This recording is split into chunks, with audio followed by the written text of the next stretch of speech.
ทองสิ่งนี้จะเป็นสมดับการสลายก็จะเป็นคนที่สุดท้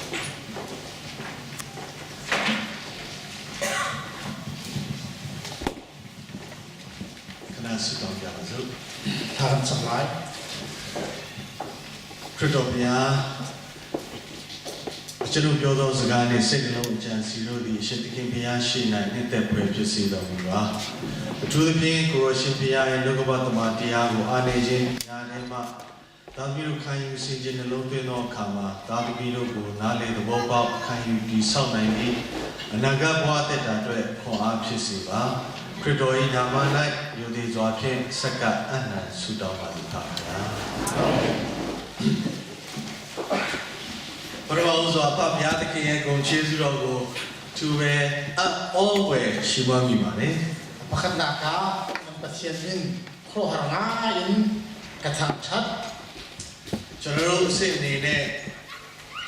ဒိမတ်နိုင်ငံဆိုတာကျွန်တော်တို့အိမ်မက်ထဲမှာတော့မက်လို့မရတဲ့နိုင်ငံတစ်ခုပါ กันมาวันตกเดียวมันจนเดินมาบังไอ้ที่วันตกหาหิ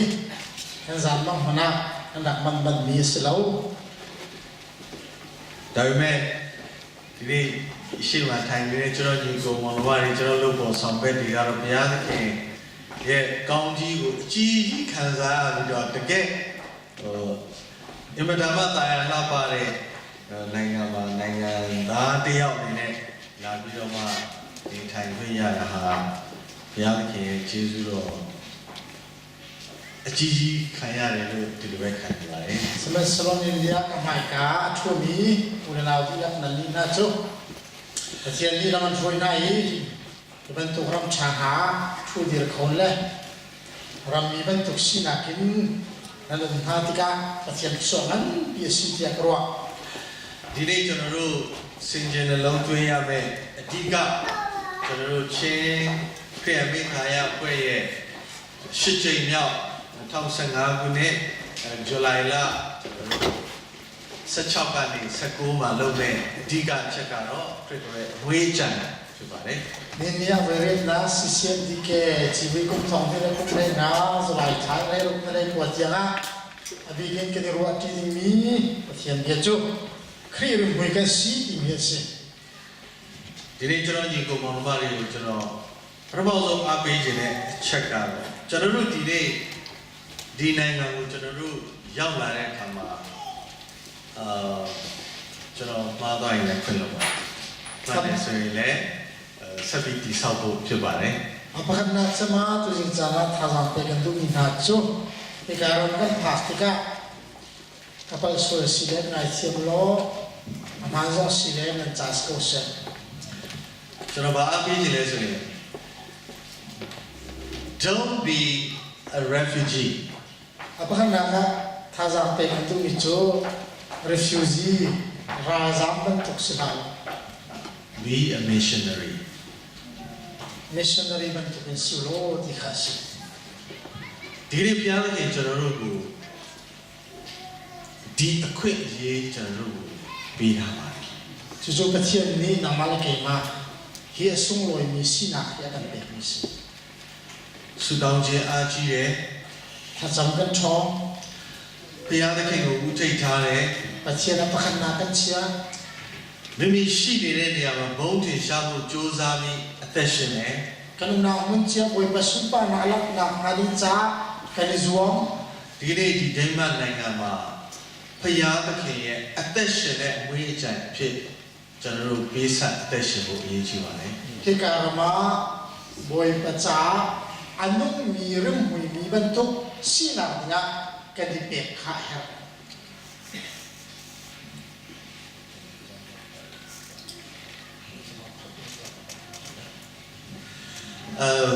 အ အချိန်ကိုကျွန်တော်တို့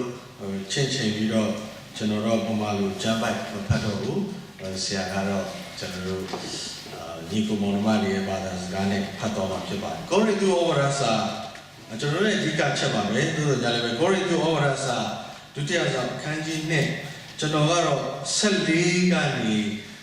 15ကျွန်တော်ဖတ်စီချင်ပါတယ် Tujuh cara kan kelakar sini, korin cepat ini lah dalam ni. Kemana jun cahaya ini le cahaya kare beruko. Kemudian lain lah korin. Sebenarnya selalu petian julung kau si, saya jadi kritai nak koi akal normal ni mibu cungakan. Kan ni ju krihe kan ni petai nak thongin. Petian ni thong kelaban tukin akan berjumpa. ခရီးကောင်းဟာနာကျူခဇကိပါဇီမွေဘတ်တုကင်ကပ်တရောတာပတိယနီကနီကျူအကမန်ကျူချာကနီကျူခရီးနီပတိယစနာအပေချက်နီရင်ထောဇီမီဘတ်တုကန်စီကျူဇီမွေကျူခံယောလမမီနာစင်ဇုံအဖာနီအတလောက်ယောလမမီနာစင်ဇုံဖာဒီကျမ်းပိုက်ကိုကျွန်တော်တို့ကြည့်လိုက်တဲ့အခါမှာဒီဘိုင်ဘယ်စာဟိကန်စုံတိကချက်ကျွန်တော်တို့6ချက်လောက်တွေ့နိုင်ပါတယ်ဟိကဟင်ဖွန်ဒုခေါ်မှုခေါ်စီအဲ့ဒီထဲမှာအရေးကြီးဆုံးအချက်ကတော့ဖြစ်ရင်ဟိကချုံအပပိချမီဖွန်ခန်မှုမီဇုခရစ်တော်ရဲ့အမွေအကြံဖြစ်ဖို့ဆိုတဲ့အရာအဓိကအချက်ဖြစ်ပါတယ်ခရစ်ရမွေကန်စီတီမီခါစီအဲ့တော့ဒီနေ့ဒီကျမ်းပိုက်ကိုကျွန်တော်တို့အင်္ဂလိပ်ကမာကျမ်းစာတွေမှာပြန်ပြီးတော့အမွေအကြံဆိုတဲ့စကားလုံးကိုလိုက်ရှာကြည့်ပါတယ်He like chapel chai tell me lo silong mera bible cha rim muiti mi hi kan kol kan le la ta chunအဲ့ဒီမှာ sweet aroma လို့တွေ့ပါတယ် sweet ချုံနေနဲ့ရနံ့ရှိတယ် rim mui mi ti hi silo rim mui mi rim tho mi ti hi now sweet fragrance ဆိုတဲ့စကားလုံးတွေ့ပါတယ်အတူတူပဲချုံပြင်းနဲ့ရေမွေးမွေးကြိုင်နဲ့ရနံ့ရှိတယ်ဆိုတာကိုတွေ့ရပါတယ် rim mui rim tho rim sung ဒီဘန်တုခေဆိုဒူမီစီတော့နောက်တစ်ခုကတော့ကျွန်တော်တို့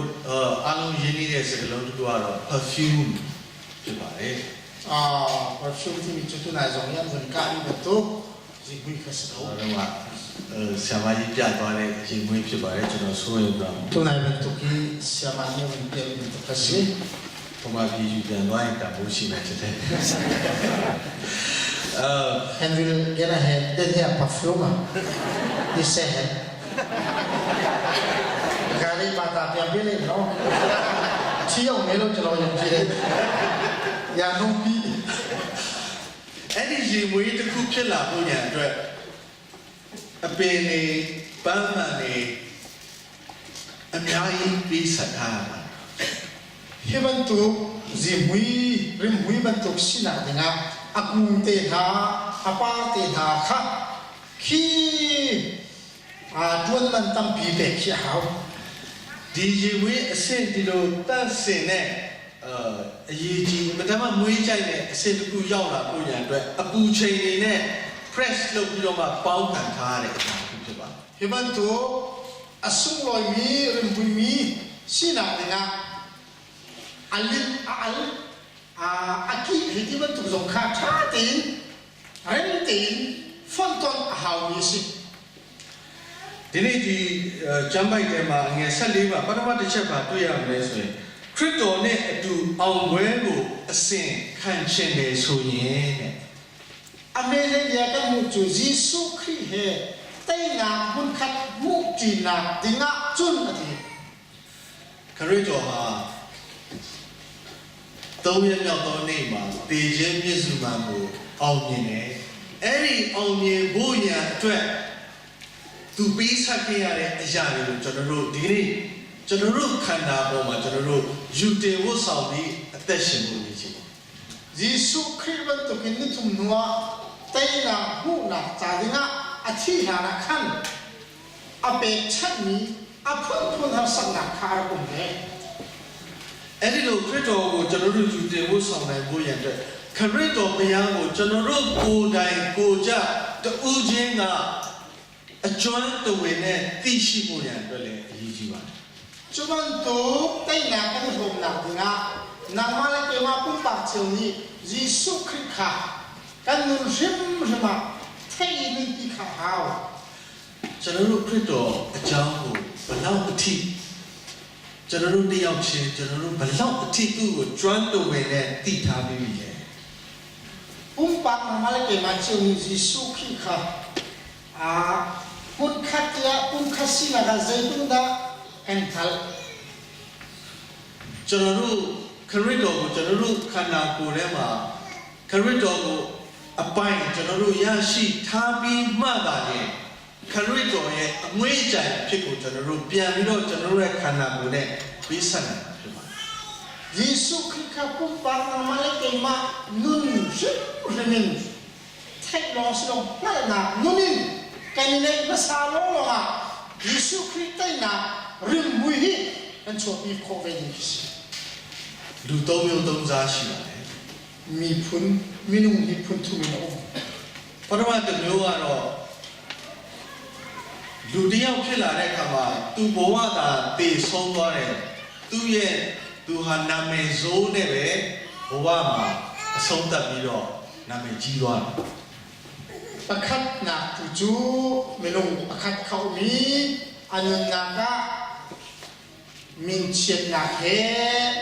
anu mi adong naga chi le mi khan se နောက်တစ်စားကတော့ဒီလိုပဲလူသားတစ်ယောက်အနေနဲ့အသင်းတော်ထဲမှာပါဝင်နေဒီလိုပဲနေ့စဉ်လူတစ်ယောက်အနေနဲ့ပဲဒီလိုပဲအသက်ရှင်ပြီးတော့တည်သွားတယ် apa ni na tuju minung pakat chung vei yang na zo khri fa bu zo ti khan ai te tum ve ko ya chan kha ti khan mang ni dong naga chi le chiam နောက်တစ်စားကတော့သူ့ရဲ့ဘဝတစ်လျှောက်လုံးမှာသူငယ်စဉ်ကတည်းကနေသူကြီးပြင်းပြီးအသက်တည်ဆုံးသွားတဲ့အထိသူဟာနာမည်ကောင်းနေနဲ့ရပ်တည်ပြီးတော့မှတည်ဆုံးသွားပြီးတော့တောင်မှပင်ရဲ့သူ့ရဲ့နာမည်ဟာဒီကနေ့အထိအသက်ရှင်လူတွေအတိအမှတ်ပြုနေရတဲ့သူတစားရရှိပါတယ် apa thum na tuju anu liao ten min chat na min than na plotin na he anu I achi lu tiang mana amin kha a peng ni mi kun minung pakat kas ဗမာပြည်ကိုခဏပြန်နေကြရအောင် Orang Lea ka mun kia ta na ကျွန်တော်တို့အသက်အရွယ်နဲ့တိတ်မငယ်တဲ့ generation ဆိုရင် kan ma kum luk he ai ha tuk lo mi chang chau mi kan naw le ko le dia hun khe zawa chun ဘိုးချုပ်အောင်ဆန်းကိုကျွန်တော်တို့သိကြပါတယ် bu cho san kha kan thai ko general on san ဘိုးချုပ်အောင်ဆန်းဟာဒီကနေ့ဒီချိန်ထိဗမာပြည်မှာရှိတဲ့လူတွေအားလုံးကသူ့ကိုတတိယနေသေးတယ်သူ့ရဲ့လှုပ်ဆောင်မှုတွေကိုအမြဲတမ်းအမှန်ရ kan thai ban tu pe ni ni tiang anun dia atot sang ni ro ga achi bu zo ga le ni tiang thai pen khas ဘိုးချုပ်နေဝင်လဲကြားမှုပါလိမ့်မယ် general ni vun kan thai ko la တည်သွားတာတော့မှမိသားစု12ယောက်ထဲနဲ့တကြိုလိုက်တယ် achi akan achung khao palai di long ni an vui aro an hu သူ့နာမည်ပြောရင်ဒီနေ့လူတွေကဒေါသဖြစ်တယ် amin mun chi ma hin amin thai mana mi bi an thi na hu တည်တဲ့အထိနာမည်ဆိုးနဲ့မိကုံးချုပ်သွားတယ် achi dia nga min chet na he adong ဒီကနေ့ကျွန်တော်တို့ကမ္ဘာကြီးဦးသိန်းစိန် ni hin korami president asimi tamara tuan meeting sin ni ကျွန်တော်တို့လူငယ်တွေကျွန်တော်တို့လူတော်ဆောင်တွေ Facebook ကိုသုံးမယ်ဆိုရင်ဦးသိန်းစိန်ရဲ့ရုပ်ပုံတွေပေါ်မှာ comment တွေအမျိုးမျိုးပြီးတော့ကျွန်တော်တို့တွေ့ရတယ် Facebook na amang mi ในที่มันตกโจกันไทยก็หลายข้า president ติ้งสีนี้อากงละมาขั้นมู่หนิงรัวหนิงค่ะอพุ่นพุ่นินเจียนหลักตระสิကျွန်တော် handphone ထဲမှာကျွန်တော် download လုပ်ထားတာတစ်ခုရှိတယ်။ဦးသိန်းစိန်နဲ့ဦးရွှေမန်းဗမာလက်ဝဲထိုးတဲ့ဂျိုးပိုင်းထဲမှာ handphone สมาหิตประคัดจุบันตรงอากงอันชิมีค่ะกายฟิมิโมitu itamrato na meeting sila na holi ko sa swimming ang TV kamo kaya boxing ang thong nakha kay siya to သူတို့တွေရဲ့နာမည်ကိုကြည့်တဲ့အခါမှာ an min kan result tiga chu လူတွေကအကောင့်တစ်ခုမှပြောတာမရှိဘူး menu ni hin an kong kha chan an chimi khat nan lo ဒီကနေ့ဒီမှာထိုင်နေတဲ့အသက်ရှင်တော်မူသောထာဝရဘုရားရဲ့သားသမီးတွေဟာဦးသိန်းစိန်ထက်မြတ်မြတ်ပါပဲ ni ni ka mo ne thu mi pathian falana chu u ting sin na in asul lo yom ni se ဦးနေဝင်းထက်လည်းကြော်ကြားပါလေ ni bun na man ka bi thang lo ဘာဖြစ်လို့လဲဆိုတော့ဒီကနေ့ကျွန်တော်တို့တွေဟာခရစ်တော်ဘုရားကိုကျွန်တော်တို့ရဲ့ဘဝထဲမှာအပိုင်ရရှိထားတဲ့အတွက်ကျွန်တော်တို့ဘယ်သွားခရစ်ယာန်ဆိုတာကဘာကြီးတစ်ခုလုံးမှာမွေးကြိုင်နေတဲ့သူတွေဖြစ်ပါတယ် zai cha cha Jesu Christ chu kan min kan nei cha vale positive kan ka zonga kan rim kha mi za bi the na bi cha si ဒုတိယတစ်ချက်အနေနဲ့ထိုသခင်ကိုတိကျွမ်းတိချင်းအမွေးကြိုင်ပြီးငါတို့အားဖြင့်အရရတို့၌နှံ့ပြားစေခြင်းသာ၎င်း chu boy pa chu kan the na thong in chu boy pa thong in kan rim mui chu mi se kip sina kun kip sina a chua hi ဒီနေ့ကျွန်တော်တို့ရောက်နေတဲ့နေရာဘယ်နေရာပဲရောက်ကျွန်တော်တို့ရောက်နေတဲ့နေရာမှာခရစ်တော်ကိုကျွန်တော်တို့ဟာအပိုင်ရထားတဲ့ခရစ်တော်ကိုသိကျွမ်းတဲ့သားသမီးတွေအနေနဲ့ khoi ka mun kip kan pha kan umana namma le ke ma Jesu Christ ai nei mi fanu pa na ni chun ကျွန်တော်တို့ရှိတဲ့နေရာမှာအဲ့ဒီယနံ့ကိုကျွန်တော်တို့ထုတ်ပြရမှာဖြစ်ပါတယ် khoi ka kan na na chu rim mui chu kan chua ta ro si ကျွန်တော်တို့ဘဝကိုဘယ်လောက်ထိပေးဆပ်လဲဆိုရင်ကျွန်တော်တို့တွေကခရစ်တော်ဘုရားအတွက်ဆိုရင်တည်သွားရင်လည်း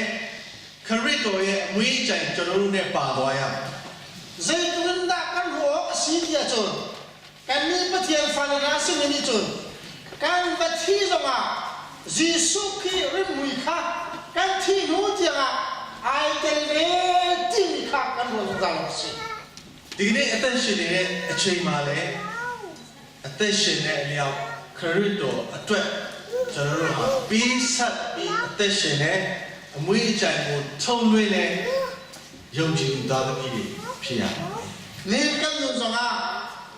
kan tu sana kan ni pe na ni am bui ni rim tho a chua tar mi pathian fanu pa na ka so si ဧဖက်ဩဝါဒစာအခန်းကြီး9 Efesa dal na အငယ်1ကနေပြီးတော့3အထိ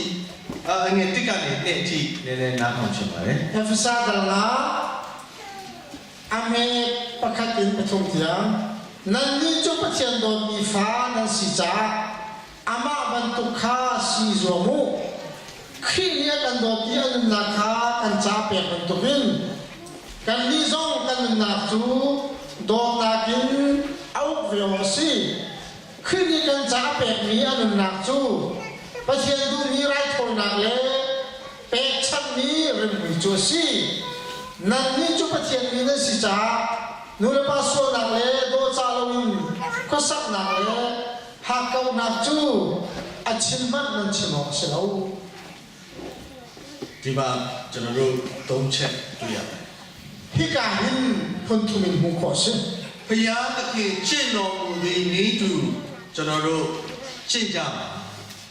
khri ni a tu ban tu bin kan ni zong ni kan tu ve o si ဒီနေ့ခရစ်တော်ဘုရားလူစားလေးခံယူလာတဲ့အခါမှာဒီကဘာကြီးထဲမှာဘာတွေတက်တည်ပြပြီးသူ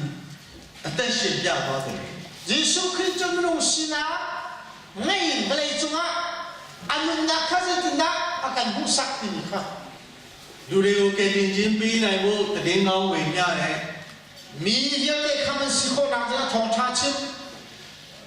လူတွေဝေဒနာဆွဲကပ်နေတဲ့နေရာကနေဝေဒနာတွေပျောက်ကင်းသက်သာဖို့ရန်အတွက်ကုသခြင်းကိုလုပ်တယ် နမ်လောကေခီနာအင်းန်ကိုခေါ်နာဟာဒီချာဒနာပေနာ လူတွေလမ်းမှန်တရားမှန်နဲ့ဖြောင့်မတ်ခြင်းလမ်းကြောင်းပေါ်မှာရှောက်နိုင်ဖို့တုံ့တင်ပေးတယ် มีนาลัมดิงเบมานอันกัลโคนาฮาดิจ้าจอยเปียงนา ဒီနေ့ကျွန်တော်တို့တွေဟာခရစ်တော်ကျင့်ခဲ့တဲ့အကျင့်ကိုဒီနေ့ကျွန်တော်တို့စကျင့်ရမှာဖြစ်ပါလေ มีกันนี้นาซองจิสุขีนี่อารักตัวบันตุขานี่ทบเป็นตัวเวียวขากันสินะ ဖြားနာတဲ့လူတွေအိယာထက်မှလဲနေတာမှခွဲစိတ်ကုသမှုခံရမှဒီကနေ့လူတွေဟာဝေဒนาဆွဲကပ်နေတဲ့သူတို့ပြောတာဟုတ်ပါဘူး อีคนจงนี้มีดำโลจฟังนาโมคุมีนาลองค่ะดำโลจฟังนาและเทนักนี้อภังนาขึ้นนาที่ขากันชิมมีกันชิมดูอสิโล လူတိုင်းမှာဝေဒနာလေးတွေရှိကြပါလေ มีกิบนี้ฮัสนาต้นมีกันในเจียว ပညာသင်ကြားတဲ့ကလေးတွေမှာလည်းပညာရေးနဲ့ဆိုင်တဲ့ဝေဒနာတွေရှိတယ် จาจงมีฟนานาจงนี้อันจะจงดังในฮัสนาตรง အလုပ်လုပ်နေတဲ့အချိန်မှာလည်းအလုပ်ထဲမှာလုပ်နေကြတဲ့သားသမီးတွေဟာအလုပ်ကပြီးတဲ့ဝေဒนาတွေရှိတယ် เรียนจวนมีนานี้เรียนจวนนักในนี้ชั่วปีมีฮัสนาองค์เขา အခြေအနေတိုင်းမှာလူတွေအားလုံးဟာတယောက်စီပါဝေဒနာတွေဆွဲကပ်နေတာရှိပါတယ် อามาเลยกงเจียวมันลงกันหนักกันฮัสนาคือกันในเจียว အရန်ချမ်းသာတဲ့လူလည်းဝေဒနာရှိပါတယ် อารุมีปาดอกที่ฮัสนาเนี่ยกัน ဒါပေမဲ့ ลู ဆိုတော့တော်တော်မြင်တယ်နော် ยาสุดเลย ဟိုးအောက်မှာရောက်နေတဲ့လူတွေလည်းဝေဒနာရှိတယ် อันนี้ยูไม่ลงฮัสนากับเขา ခရစ်တော်ဘုရားကျွန်တော်တို့အဲ့ဒီလူတွေအတွက်သူတို့တွေခံစားနေရတဲ့ဝေဒနာတက်တာပျောက်ကင်းဖို့ကျွန်တော်တို့ဒီညမှာအသက်ရှင်ခြင်းအသက်ရှင်ဖွင့်ပေးခြင်းဖြစ်ပါလေ จุมันตุฮัสนามันตุจุนี่เนี่ยนางมาลิเกมาซองนุ่งดีนี่นั่นแต่ไม่ใช่ ခရစ်တော်ဒီငါတို့ကိုချစ်တော်မူသောအပြင်ဘုရားသခင်ရှေ့တော်၌မွေးကြိုင်သောအနံ့ရှိစေခြင်းကကိုဆက်ကပ်ပြီးတော့ပေးလူတယ်ကျွန်တော်တို့ကိုဘုရားကခရစ်တော်ဘုရားကချစ်ပြီးတော့သူ့ရဲ့ခန္ဓာကိုယ်ကိုပေးဆက်ပြီးအသက်ရှင် นี่เนี่ยจิสุขีอันนาเปกินกันจ้าตัวมีเวลเตค่ะอามารินทอนมีนาจาลงเสนังมันกิมาจาจิงค่ะอารักเปมิสิ ဒီနေ့အဲ့ဒီအရှင်သခင်ဘုရားအတွက်အဲ့ဒီအရှင်သခင်ဘုရားကကျွန်တော်တို့အတွက်ပေးဆက်ပြီးတဲ့အခါမှာကျွန်တော်တို့ကတော့ဒီနေ့သူကျင့်တဲ့အတိုင်းကျင့်ပါတဲ့အဲ့ဒီကျင့်တဲ့အမွေးကြိုင်ကိုထာဝရဘုရားကဒီနေ့ကျွန်တော်တို့စီကအလိုရှိနေတာဖြစ်ပါတယ် จูจิสุขีริมทอชั่วนักดินะอารักตัวมีค่ะนางมาเลกิมาซองริมทอริมวีกันในคนนักดินะกันบาปเสียนมิสิ ခရစ်တော်ကျွန်တော်တို့ကိုကြီးမားမားမတောင်းဆိုပါဘူး นางบอยปาจิสุขีนี่ฮาปีเลอัลเยนปีขีอาการฮัลมิสิเลมโล ကျွန်တော်တို့ကိုအချက်တစ်ချက်ပဲတောင်းဆိုပါတယ် ปักเตอาการฮัลมิอุม ရှင်မသက်ပြုမြင်အခန်းကြီး20နဲ့ มาท้ายกับกุลเลดันนี้ ငယ်30ခွန်ကနေ39ကို สองทุ่มเล็บปัสสินสองทุ่มเล็บปัวนั่นสองติกายิสุนี่จุนบอยปานะปัจเจียนจูนั่นลุงทิ้งดีลักเล่นรอนักดีลักเล่นั่นนักดีลักกินนั่นโดนไล่ที่อันบิกเล่อไปบีกนอลเบียจูสิอันช่างตัวไปบีกนอลเบียจูจุบันตุกเชียบจูสิในอินปาจูนังมานาโดนบันตุกินนั่นโดนไล่ที่สิဒီနေ့ခရစ်တော်ဘုရားရဲ့အမွေးအကြိုင်အစစ်အမှန်ကျွန်တော်တို့ဖြစ်ရှင်နေဆိုရင်ပထမတစ်ချက်ဒီနေ့နောက်ပိုင်းဒီမှာယေရှုခရစ်ရင်းမွေးဘန်တုကိအမွေးမီအတက်တက်စီကန်ဒွာချွန်းဒီနေ့ကျွန်တော်တို့ရဲ့ဘုရားကိုကျွန်တော်တို့စိတ်နှလုံးသွင်းမဲ့ကိုယ်စွမ်းရှိသမျှဉာဏ်စွမ်းရှိသမျှသူ့ကိုကျွန်တော်တို့ပထမဆုံးချစ်ဖို့Apakah bika kan pasien tu kan silung kan wana kan thazadi lagi kan buat masakin kasih tuကျွန်တော်တို့အကျွမ်းမဲ့ချစ်လိုက်ပြီဆိုတာနဲ့ကျွန်တော်တို့ပြန်ပြီးဒုတိယပညာဖြစ်တဲ့ကိုယ်နဲ့ဆက်ဆိုင်သောသူကိုကိုယ်နဲ့မြချစ်လို့ဆိုတဲ့ပညာချက်ဟာကျွန်တော်တို့ဘဝထဲမှာရှင်သန်လာပြီးရင်အဲ့ဒီအမွေးအကြိုင်ကိုကျွန်တော်တို့ထုတ်လွှင့်နိုင်မှာဖြစ်ပါတယ်jadi kan silung di lagi apakah kan dot dua apa ni naka nama bentuk kema bentukin midang cuma kema cuma tua nanti mi midang caca nakan tua nak thongin rimwi kacau ဖယားရှိမှဖယားနဲ့ဆိုင်တဲ့အနတ်အသက်ကကျွန်တော်တို့ခန္ဓာကိုယ်ရထွက်မှာဖြစ်ပါတယ်။ Jis pasien mai ka pasien ni ai pe kai ni rem hui po cho kan ma su chwa ka အဲ့ဒီလိုကျင့်ဆောင်သက်ရှင်နိုင်ဖို့ရန်အတွက်ခရစ်တော်ဘုရားကရှမသက်ခရစ်ရဲ့အခန်းကြီး7အငယ်29မှာလမ်းညွှန်မှုပေးထားပါတယ်Mati kan tu kho na nga mathai dal lekhat ange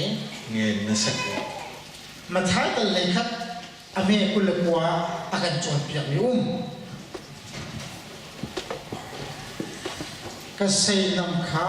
ibayolo kai chu num nem le mi toy dor kasicha kanol hi chon veu chun din na khan hulaiဒီကျမ်းပိုက်ကိုကျွန်တော်တို့ကြည့်တဲ့အခါမှာ He Bible ပြန်ကန်စောတိက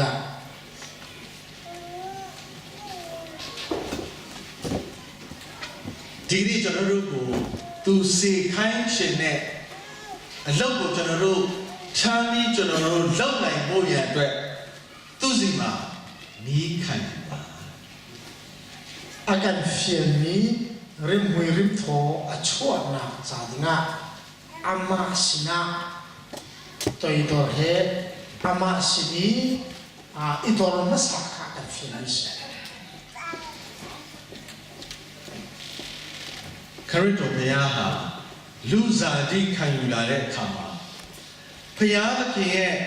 အလိုတော်ကိုသူဖြည့်ဖို့ဘုရားသခင်ရဲ့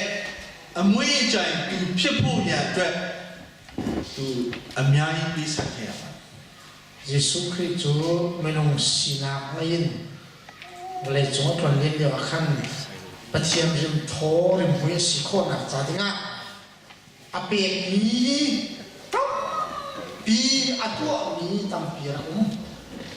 ကျမ်းချက်တော့မဖတ်တော့ပါဘူး Bible จำခက်တယ်ဒီလေလို့ ကျမ်းစကားကတော့ဗာလဲဆိုရင်ဤခွက်စီအကျွန်ုပ်ကိုလွန်သွားနိုင်ရင်လွန်သွားပါစေ Bible เดียวมันตุกินฮีไฮเยสิขวาจนกลักอยากเอาทีနောက်တစ်ချက်ကတော့သူဆုတောင်းတဲ့အခါမှာတဲ့ကြာလာတဲ့ချွေးတွေဟာသွေးဆက်တွေပဲဖြစ်တယ် ปะคันโนจูถ้าจำที่กะคันอัคันครับคันโซลงสิละวันอัคันละชวกมีครับที่เส้นบรรทุกคันละชวกมีครับ ဒီနေ့အဲ့ဒီလိုမျိုးဒုက္ခဝေဒနာမျိုးအဲ့ဒီလိုပေးဆက်မှုမျိုးကိုကျွန်တော်တို့ရဲ့ဝန်းကျင်မှာကျွန်တော်တို့ပေးဆက်နိုင်ဖို့ရန်အတွက်ခရစ်တော်စီမှာကျွန်တော်တို့ဒူးထောက်ပြီးတော့အဲ့ဒီခရစ်တော်စီရဲ့စိတ်သဘောထားမျိုးကျွန်တော်တို့ခ ခံယူအသက်ရှင်ဖို့အရေးကြီးပါတယ် Cuman tu rim tho pek chana kan na kina chok ko na tadinga Yesu Christ kan kanidor masakha bi အဲ့ဒီခံယူနိုင်ဖို့ရန်ကတော့ဖြစ်ရင် maman tu idor ko na tadinga chun ကျွန်တော်တို့တွေဟာခရစ်တော်ဘုရားရဲ့ဒေသနာတော်ကိုကျွန်တော်တို့အကျွမ်းမဲ့စိတ်နှလုံးနူးညံ့စွာနဲ့ခံယူတည်ဆောက်ဖို့အရေးကြီးပါတယ် Pasien thong chabya bitakha kan na ka adi na bin kan chau ha masakha ya ရှင်ယောဟန်ပြုရဲ့ခန်းကြီး15 Korin Zohan dalhinga အငယ်9မှာဖြစ်ပါတယ် dalhinga changa misuro chu kasi kay mahi ani nalma misuro chu kay mahi kasi ani chu dan mahi la si aho mat ka chunga mi ke zonga chunga oma chun ama chu thaitam pi atlai ko mi chu si zai cha tia kay ma lo nan to ko mi zai manom lo ခရစ်တော်ရဲ့အမွေးအကြံဖြစ်စေဖြစ်ချင်တယ်ဆိုရင် Yesu Christ remui Yesu Christ cha remui kan si du si achun အဲ့ဒီအရှင်ခင်နဲ့ကျွန်တော်တို့ကင်းကွာနေလို့မရဘူး chu pathian boy ba he chun di chen ko sa lo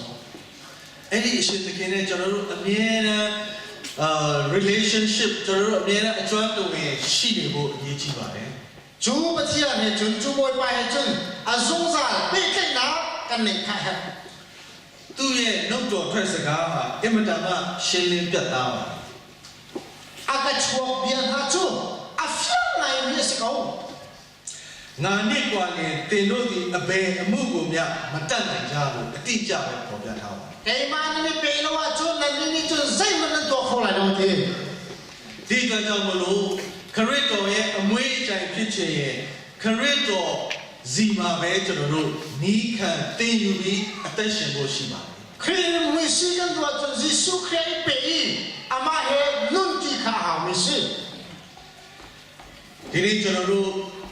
ခရစ်တော်ဆိုရင်တော်တော်ဝေးသေးတယ် Nihil Yesu Christ kan ti ga chu ai hang ngai ကျွန်တော်တို့အားလုံးအနည်းဆက်ဆုံးကျွန်တော်တို့သိတဲ့ခေါင်းဆောင်ကြီးဆရာကြီးယူဒတန်ကျွန်တော်တို့နားမှာရှိတယ် kan thai mi kan ma nai nyam chen kan thai mi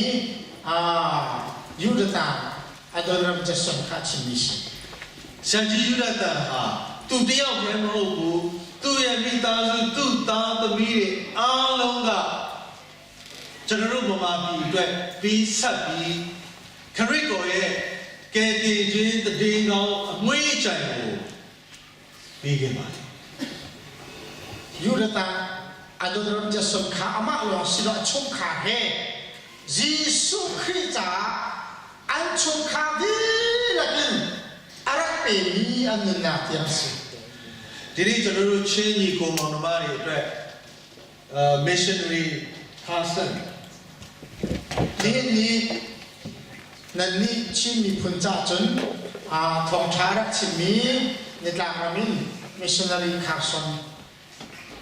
ကျွန်တော်တို့အားလုံးသိတယ်ကျွန်တော်တို့စီကသူဘာယူသွားတယ်လဲ kan thaiban tukin kan ma sinin zeda aina ai kirpi ဒါမှမဟုတ်သူစီကနေကျွန်တော်တို့ဘာရခဲ့တယ် asilo le ama sinin zeda kan mu ဖေချာစဉ်းစားရင်ရောက်လာတဲ့ခရစ်တော်ရဲ့အစီကံသားသမီးတွေဟာပြီးဆိုင်ခြင်းနဲ့ပဲကျွန်တော်တို့အသက်ရှင်ကြတယ် tha te kan zong sia chun Yesu Christ salna pasien rian ton tu na kan sino kan hi lak nak le silo pe nak le an kan si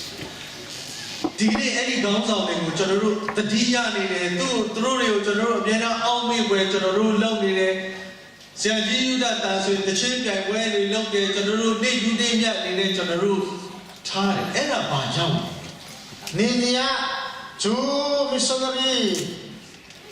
nitlang na rami na cham chin na niya kan ti ni sung loi kan tu pya mi na tham chat nai kan tu pi na aruang dây trả được xin ha Correcto ya. Muy chan không. Giêsu Christ rim tho asilo mo Cho nên lúc họ ai chụp bia khám á. Correcto bây giờ là sẽ chỉ chúng ta là nó kết động là chúng ta bia đi. Ninia Adonaram Jason Chandio Akan Arapek Chang Missionary ji cho nên lúc trên cái điều đấy mà lại要đi lâu đó đấy missionary tới khai đối sẽ chỉ khá sân tự trên phải làm bia đầu tự bia đó. Harson Zong Ama Chandio A Chimi Punsina Atianya Pek Ni Ariana Linjang sẽ chỉ chúng ta tận dụng bao bao bia mà nết trên ta là nết này à nết bia cái mà Jason Goram Pathian General Tuan Na In Kum Zan Hi Le Kum Ni Ni Tiang Tu Kuma Hina Ra Chang tôi trên mà tôi chỉ là mua tôi lâu khen bia An Ma Leo Chana Anti Kho Tokin Alien Nhân Mi Pathian Chan Na Tuan Chang sẽ nhớ hàng cơ bản cái như sợi lê Zohan Dal Leili anh em sân này Chang Leili A Betak Chimna Kaima Akazum Mi Pau Mi Katua Mi Tili Antua Kho Velai Hina Na Biangan Dau Mi Man Antua Kho Lai Zai Cha Tia Chun Kapasina Kakalai Sa Siဒီနေ့ကျွန်တော်တို့လူတော်ဆောင်တွေယုံကြည်သူသားသမီးတွေဘ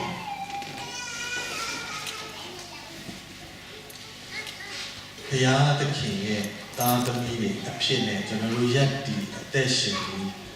သူ့ရဲ့အမှုတော်မြတ်ကိုတတ်နိုင်ပြီးကျွန်တော်တို့ပြီးဆိုင်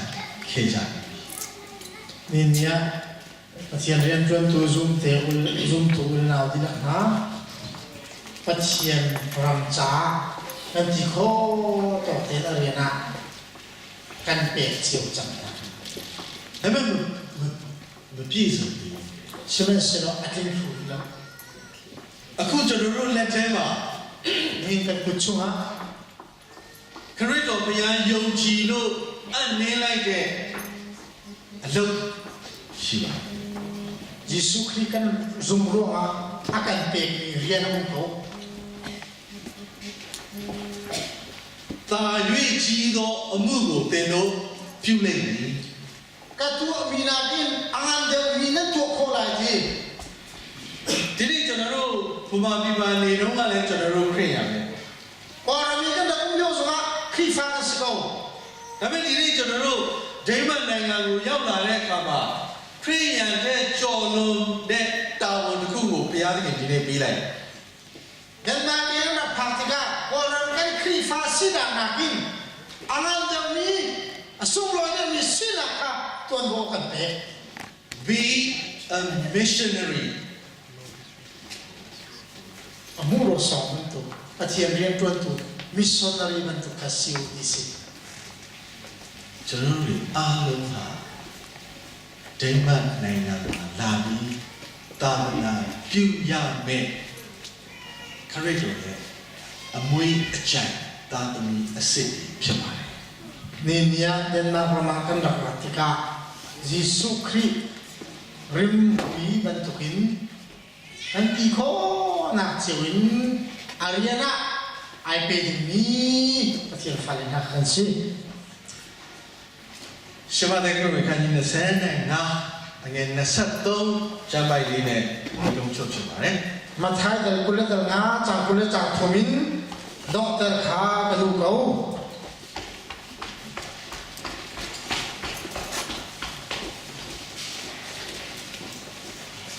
Aboy Pani Chun Sal Cha Sal Zubok La Tangka Konte Lekha Naka Zubok La Nasi Chucha Tangka Tampi Tom Tham Tua Kan Chia Lai Ralut Lo Kalung Lok Maki Romve Tia I ဒီကျမ်းပိုက်ကခ correct တော့ဘုရားကျွန်တော်တို့ပေးလိုက်တယ်ကျွန်တော်တို့ရဲ့ခန္ဓာကိုယ်ထဲမှာစိုက်ပေးလိုက်တယ်ထည့်ပေးလိုက်တယ်အမြင့်ဆုံးသော perfume ဖြစ်ပါတယ် Khi Bible chạm như Giêsu khi nằm ở cái mà kan chunga aron mi apun mi sung loi tuk mi rian khas အဲ့ဒီ perfume ကျွန်တော်တို့စီမှာထွက်လာဖို့ရန်အတွက် Juri mui kan sini chua ko na na chon စောစောကအလုပ်ကိုတော့ကျွန်တော်တို့ပြီးဆက်ပြီးလုပ်ရမှာဖြစ်ပါတယ် itu nai rian missionary rian kha kan ni pe na kin kan tuan chu ha ha တာဓုသစ္စာရှိသောငယ်သားကောင်းသင်သည်အမှုငယ်၌သစ္စာစောင့်နေပြီများစွာသောအမှုအခွင့်ကိုသင်၌ငါအပ်ပြီးပြီသင်၏သခင်နှင့်အတူစီးစိမ်ကိုဝင်စားလို့ sal tha sal zum ok la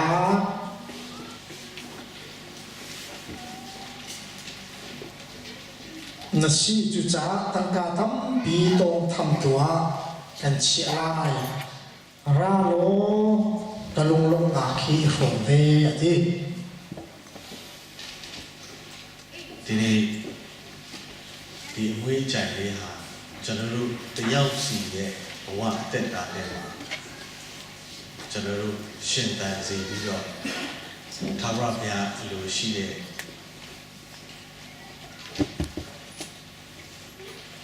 သူရဲ့အမွေးအကြိုင်အရရက်ကိုနတ်ပြားစေတဲ့ယုံကြည်သူသာသမီရောက်စီတယ်ဖြစ်ပါစေ ni hila na ma le ke ma zong he choban tu khri re mui si na cho kan nu na chia lang se lo se lo churi mui cho mun ze ki pa a cho ko mi le alam ta ko mi pathian fan fu pa kan si na ni na boy pa ni di la te thon cho ko na se သာရဘုရားရဲ့သက်ရှင်ပြီးကောင်းမြတ်တဲ့ကောင်းကြီးမင်္ဂလာပြပြလို့ဒီသင်တို့ပေါ်မှာသာဝရတရားတည်ရှိပါစေသော kan pathian sinin anong mi fa cho phun phun cho nan di la cho zong za le mun ko se ကျေးဇူးတင်ပါတယ် kan lo